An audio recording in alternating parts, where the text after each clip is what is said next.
A paz do Senhor Jesus Cristo para você que está ouvindo esse áudio. Eu quero compartilhar com você uma porção da rica palavra de Deus que encontra-se no livro de Gênesis, no seu capítulo 6, no versículo número 9, que diz assim: Esta é a história da família de Noé. Noé era homem justo, íntegro entre o povo da sua época. Ele andava com Deus. O título da nossa reflexão neste dia é: Deus não tem favoritos, Deus tem íntimos. Esse título falou muito ao meu coração, fruto da leitura de um livro de um pastor de dupla nacionalidade, brasileira e argentina, chamado Marcos Brunet. O livro tem justamente esse título: Deus não tem favoritos, Deus tem íntimos. E eu senti no coração de colocar como título desta reflexão o título deste livro, que muito falou e tem falado ao meu coração acerca do favoritismo e acerca da intimidade. E eu busquei nesse texto de Gênesis 6, verso 9, que fala da história da família de Noé, que fala da história de Noé, um homem que Deus levantou para cumprir uma grande missão. Deus levantou Noé com um propósito. Deus levantou Noé com um objetivo.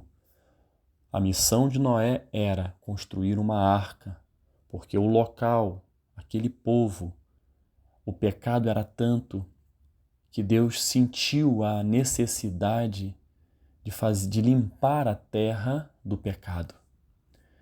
E a missão de Noé, eu tenho certeza que você sabe, é um personagem bíblico muito conhecido, foi construir a arca e nessa arca colocar tudo aquilo que Deus mandasse colocar dentro dela.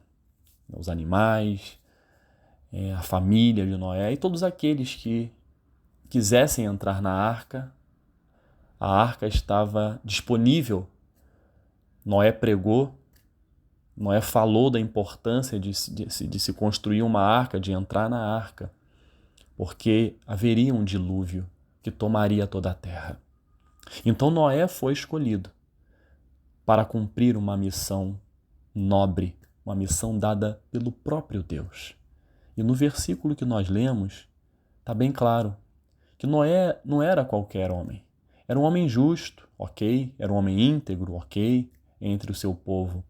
Mas o que tornou Noé importante na seleção de Deus para o cumprimento desta missão está justamente na parte final do versículo que eu li. Ele andava com Deus. Isso mostra o grau de intimidade de Noé para com Deus. E a missão foi dada a Noé não porque ele era favorito, não porque ele era somente um homem íntegro, um homem justo, um homem bom. Não. Vai muito mais além do que isso. A missão de construir a arca foi dada a Noé porque Noé era íntimo de Deus. Ele andava com Deus.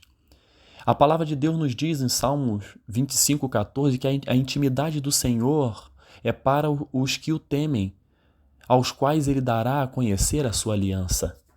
A aliança de Deus com Noé, a aliança de Deus com o homem, veio por conta da intimidade que Noé tinha com o Senhor. Noé temia o Senhor e o Senhor o fez conhecer a aliança, ou seja, deu a missão a Noé. Isso nos ensina algo muito importante. Deus não entrega algo importante a ser feito na mão dos favoritos.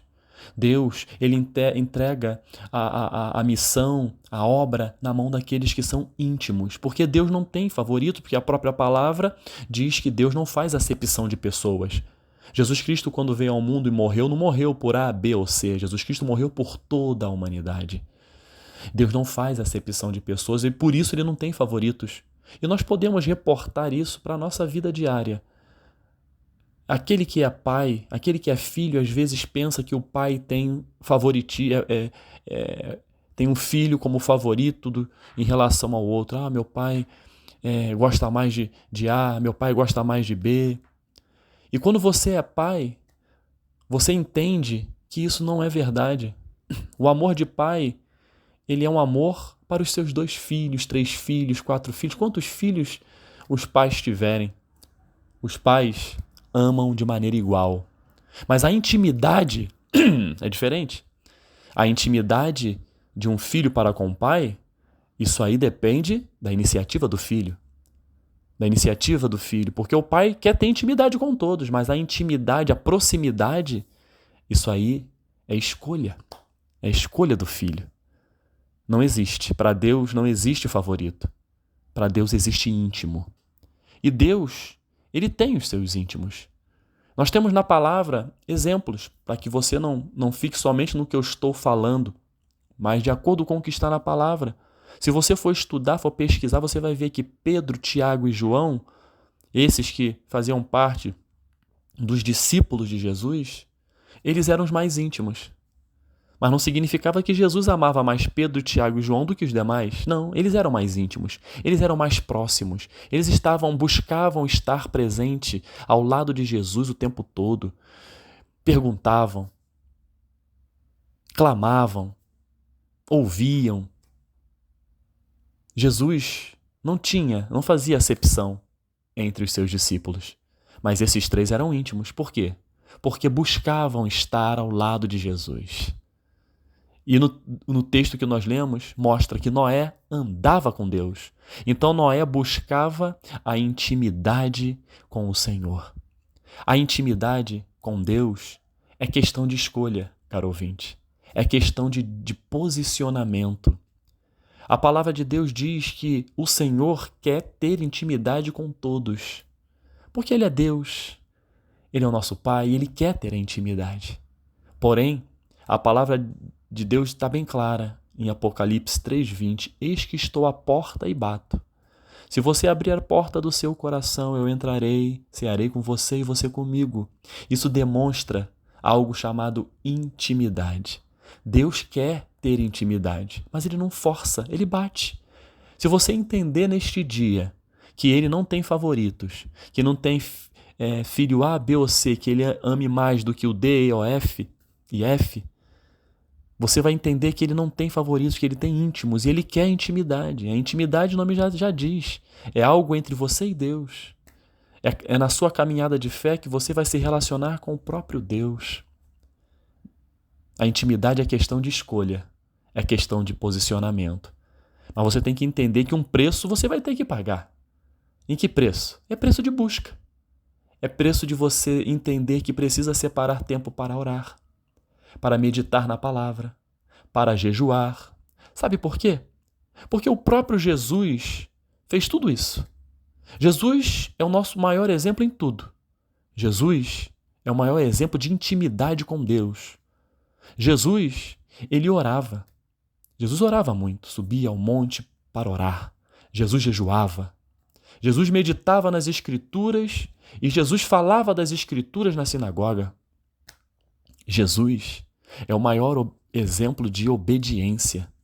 Jesus Cristo, Ele, quando nós abrimos a palavra de Deus e vemos e lemos lá em Filipenses, capítulo 2, a partir do verso 6 até o 11, diz assim, caro ouvinte, que embora sendo Deus, não considerou que o ser igual a Deus era algo a que devia apegar-se, mas esvaziou-se a si mesmo, vindo a ser servo, tornando-se semelhante aos homens, e sendo encontrado em forma humana, humilhou-se a si mesmo e foi obediente até a morte e morte de cruz.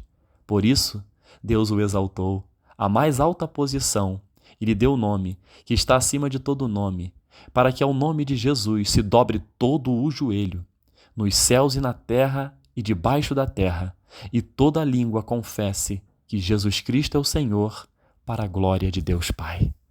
Mesmo sendo Deus, não usurpou o ser igual a Deus, porque Jesus Cristo foi obediente, e quem é íntimo, obedece. Jesus Cristo veio, estamos próximos do Natal, nascimento de Jesus Cristo. Jesus Cristo nasceu porque Deus, como está escrito em João 3,16, Deus amou o mundo de tal maneira que enviou o seu Filho, daí vem o Natal, seu Filho unigênito, para que todo aquele que nele crê não pereça, mas tenha a vida eterna. Jesus Cristo veio, Natal significa nascimento de Jesus. Ele veio cumprir uma missão, nos salvar, nos resgatar, nos abençoar. Ele veio com essa missão. A missão dele é para que eu e você tivéssemos a vida eterna por meio dele. Foi por isso que ele nasceu, para cumprir uma missão. Assim como Deus deu uma missão para Noé, Deus deu uma missão para o seu próprio filho, seu filho unigênito. Noé construiu a arca, Jesus veio para salvar. Então, o nascimento de Jesus Cristo, ele não precisa estar fixo a uma data. Muitos dizem que não foi no dia 25 de dezembro, estudiosos dizem que foi em março, abril, por volta disso. Não importa. O importa é que ele nasceu. E ele nasceu para cumprir uma missão. E ele só veio cumprir essa missão porque ele era íntimo do Pai. Ele é filho do Pai. E o Pai sabia a quem dar a missão. E deu a missão ao seu filho Jesus porque tinha intimidade. Jesus Cristo era íntimo, muito mais do que favoritismo. Ele tinha intimidade com o Pai. Ele tem intimidade com o Pai. Não é à toa que ele está à destra de Deus intercedendo por mim e por você. A intimidade não acaba. E essa intimidade é que faz com que eu e você hoje possamos estar aqui, falando dele, porque ele teve intimidade. Ele é exemplo de intimidade. Ele nos ensina a obedecer. Que esta palavra neste dia possa encontrar um espaço especial no seu coração. Que você não fique achando que você não tem valor aos olhos de Deus. Eu reforço, Deus não tem favoritos, Deus não faz acepção de pessoas. Ele amou o mundo inteiro que enviou seu Filho. Daí vem o Natal. Para que todo aquele que nele crê não pereça, mas tenha a vida eterna. Então levante a sua cabeça. Deus quer intimidade e a intimidade parte da escolha. Escolha hoje, se posicione hoje para ter intimidade com Deus. Não seja religioso ao ponto de querer fazer dogmas para essa intimidade. Já está escrito na palavra. Já está escrito na palavra de Deus. Busque a Deus em oração. Obedeça o que está escrito na sua palavra. Busque a palavra de Deus. Meditar na palavra de Deus. Se posicione. Jejue. Sacrifique tempo para estar na presença de Deus. Abra mão daquilo que você às vezes mais gosta de fazer para estar na presença de Deus. Deus reconhece. Ele quer ter intimidade com você. Ele quer ter intimidade comigo. E Ele quer colocar em suas mãos coisas grandes aos olhos dele, não aos olhos dos homens, mas aos olhos dele Ele quer colocar coisas grandes para você realizar nesta terra. Ele já colocou a sua família. Ele já colocou um trabalho. Ele já colocou várias coisas para você fazer. E Ele quer direcionar tudo isso. Mas para isso, você tem que ser íntimo. Para que você possa ouvir o que Ele quer que você faça com a sua família, com o seu trabalho, com os seus sonhos, com o seu negócio. É a intimidade. Pai, o que eu devo fazer em relação a isso? E Ele vai lhe responder à luz da palavra, usando uma pessoa para falar com você. E Ele é Deus e Ele age e fala da maneira que Ele quer. Porque a intimidade com Ele é que faz a diferença. É o coração, é a obediência. Noé andava com Deus. E essa intimidade foi fundamental para que a arca fosse construída, a família fosse salva e Deus continuasse o seu projeto na terra. Que Deus possa abençoar as nossas vidas neste dia, que você tenha um feliz Natal, que o verdadeiro Natal, não um Natal consumista, mas que o verdadeiro Natal venha permear o seu coração e que você venha buscar ter intimidade com aquele que nasceu, viveu, morreu, ressuscitou, está assentado à direita de Deus Pai e um dia voltará para buscar a sua igreja. Que Deus abençoe você, a sua família, que vocês tenham um feliz verdadeiro Natal, em nome de Jesus. Amém.